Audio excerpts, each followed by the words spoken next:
भी जो है वो लगाई गई है। और लेकिन एक बड़ी राहत जो है वो इलाहाबादिया को मिला है। जी, क्या कहा सुप्रीम कोर्ट की तरफ से उनको? जी, निश्चित तौर पर जिस तरह से आपत्ति दर्ज की गई है, जिस तरह की भाषा का उन्होंने प्रयोग किया था एक कार्यक्रम में जो था, जिस तरह से उन्होंने एक भाषा का प्रयोग किया था, उसको जो है सुप्रीम कोर्ट ने अमर्यादित माना है। साफ तौर पर इसके साथ ही साथ मैं आपको बताना चाहूंगा कि इस तरह से हम कह सकते हैं कि जिस तरह की भाषा का प्रयोग किया गया था, भाषा की संयमता की बात जो है वो कहीं ना कहीं लगातार कोर्ट की ओर से भी कहा गया था।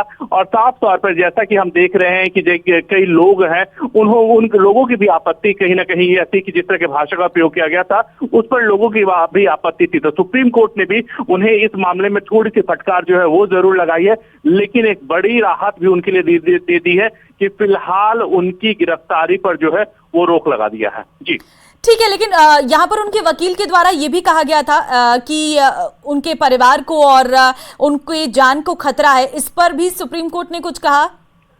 जी, निश्चित तौर पर मैं आपको बताना चाहूंगा कि रणबीर इलाहाबादिया ने जो है घटना जब प्रकरण हुआ था सामने आया था, उसके बाद माफी मांगी थी, लेकिन उसके बाद से लगातार उन्होंने एक सोशल मीडिया पोस्ट भी किया था। उनके वकील के द्वारा भी यह बात कही गई थी।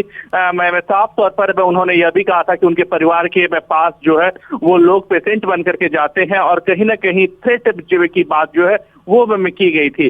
हालांकि इस पर जो है वो सुप्रीम कोर्ट में। ठीक है, बहुत धन्यवाद विनीत आपका तमाम जानकारी देने के